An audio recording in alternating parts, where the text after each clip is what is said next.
Todd, thank you very much. Well, imagine retiring, collecting a pension, and then working in the same office to collect a paycheck too. Sounds like a pretty sweet deal. And it is for some law enforcement officers. And you're picking up the tab. Tonight, our investigative reporter Charlotte Huffman exposes the issue in this I-Team exclusive.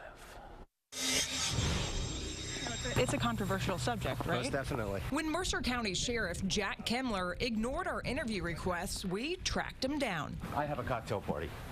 Thank you. Then he invited us in, and one look at this fundraiser for the sheriff's re-election, and you'd never guess he's retired.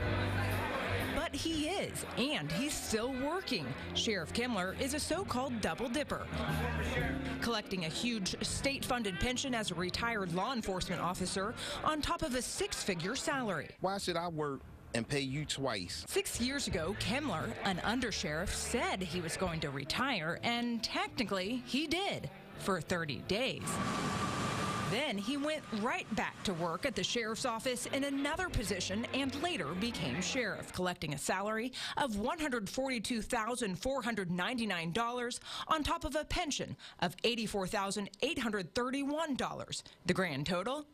More than $227,000 a year. These are calculated deals. We teamed up with New Jersey Watchdog's Mark Lagerquist and found in 16 of New Jersey's 21 counties, the sheriffs are double dipping, including in Camden, Cape May, Cumberland, Gloucester, and Salem counties. On average, each sheriff collects $203,852 a year from pensions and salaries. The interesting thing is a lot of these double-dipping sheriffs then wind up appointing their undersheriffs who also are double dippers because they're also retired. It's sort of an inside deal. And it's an expensive deal. The state's pension system is $51 billion in debt. It's also completely legal. In January, lawmakers introduced a bill to stop double dipping, but it hasn't gone anywhere. I know that our legislature, a lot of them are double dippers too. But next week, it's up to Mercer County voters to decide whether it's right. It's my way of doing my part. David Jones is running against Sheriff Kemmler, and he's made double dipping a campaign issue. If elected, the former state trooper says he'll give up his $90,000 a year pension and promises he won't appoint any double dipping undersheriffs. So it's a way for the voters to get their elected officials to take notice and say to themselves, well, I can be next.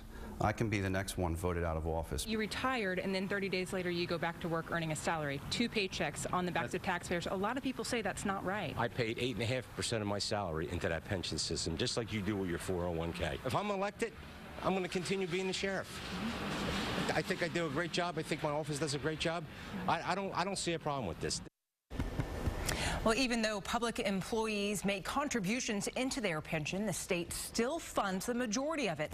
And Kemmler, so far, he's collected roughly $400,000 in pension payments. And by the way, we did reach out to sheriffs in several other counties and never heard back. All right. It is a pretty sweet deal. Yeah, no doubt about it. Charlotte, thank you very much. Well, if you have a story that you want to Charlotte and the I-Team to investigate, we want to hear from you. Just send an email to I-Team at CBS3.